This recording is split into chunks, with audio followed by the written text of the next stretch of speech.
Information. Le ministre de la Formation professionnelle et technique, le ministre conseiller du président de la République, pour les médiateurs, les institutions de dialogue social, HDS, CDS, SEF, la COSIDEP, COAL, EPT 1, Coalition EPT 2, UNAPES, FENAPES, pour les syndicats représentatifs du secteur de l'éducation et de la formation, le SAEMS, le KISEMS, le SIENS, le CELS, Authentique, l'UDEN et Sénélas FC. Ok. Premièrement, examen de la mise en œuvre de l'accord financier du 26 février 2022.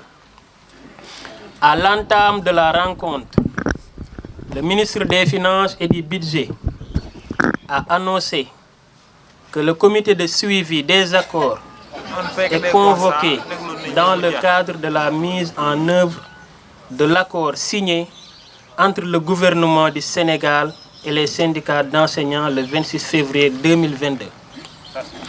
Tous les 7 points d'accord ont été listés et appliqués, a-t-il déclaré. Il a ensuite rappelé les 7 points d'accord mentionnés dans le protocole du 26 février 2022. Ainsi, il a annoncé qu'à l'exception de l'indemnité de logement, tous les autres points ont fait l'objet de fiscalisation conformément aux dispositions légales. Ainsi, le comité est convoqué pour examiner la mise en œuvre des accords et apporter des correctifs aux manquements qui seraient notés. Voilà.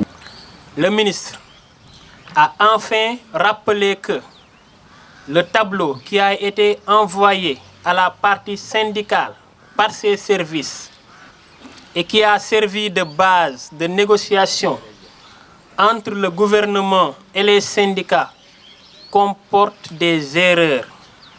Et c'est cela qui justifie d'ailleurs les écarts notés entre les salaires virés aux enseignants à la fin du mois de mai et les montants inscrits sur le dit tableau.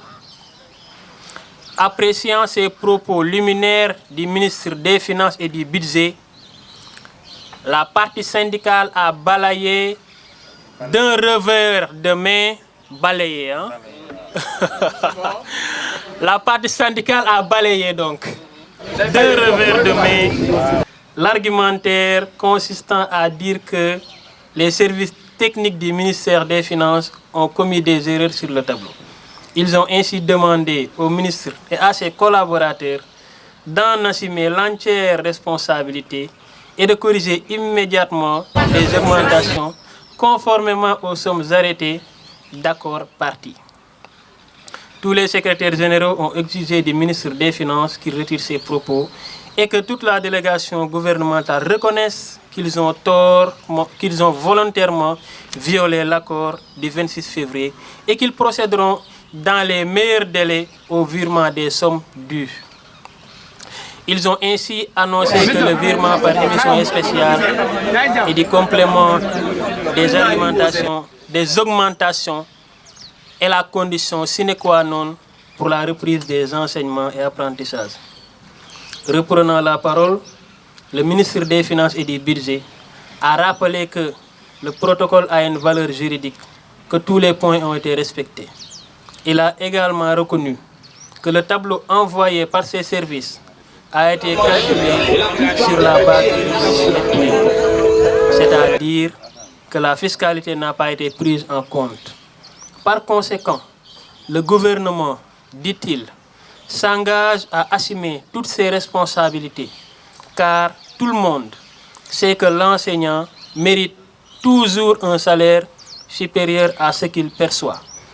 Ainsi, il a proposé à la partie syndicale la création d'une indemnité différentielle représentant l'écart entre les prévisions marquées sur le tableau et les augmentations appliquées en fin mai. Le montant sera payé par émission spéciale au plus tard vendredi 3 juin 2022 et la ligne figurera sur le bulletin de salaire de façon pérenne.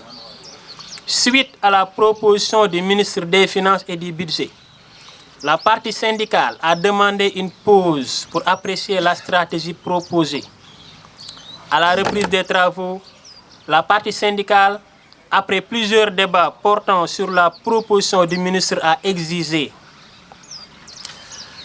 premièrement, le strict respect du tableau qui a servi de base lors des négociations entre l'État et les syndicats et le paiement effectif des montants prévus par le corps, par corps et par grade.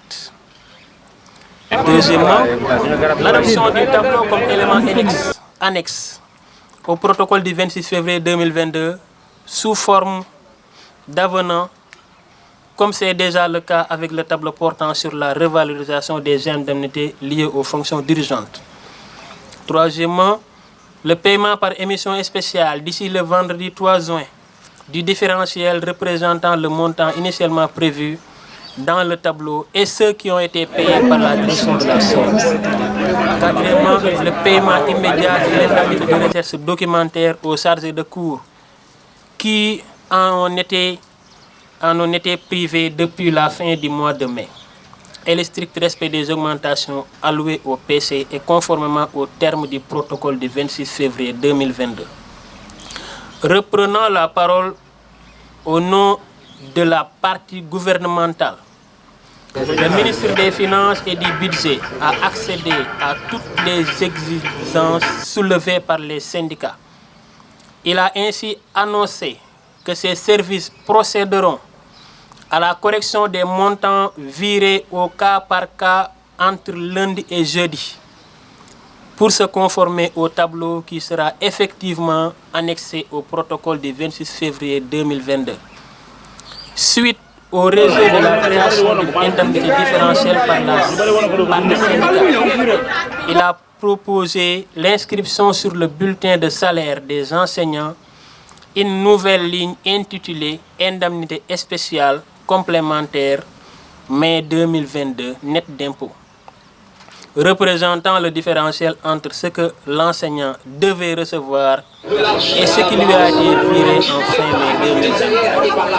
À cet effet, une rencontre de validation des simulations effectuées par ces services aura lieu le mardi 31 mai 2022 avant le paiement effectif prévu le vendredi 3 juin 2022 au plus tard. Information.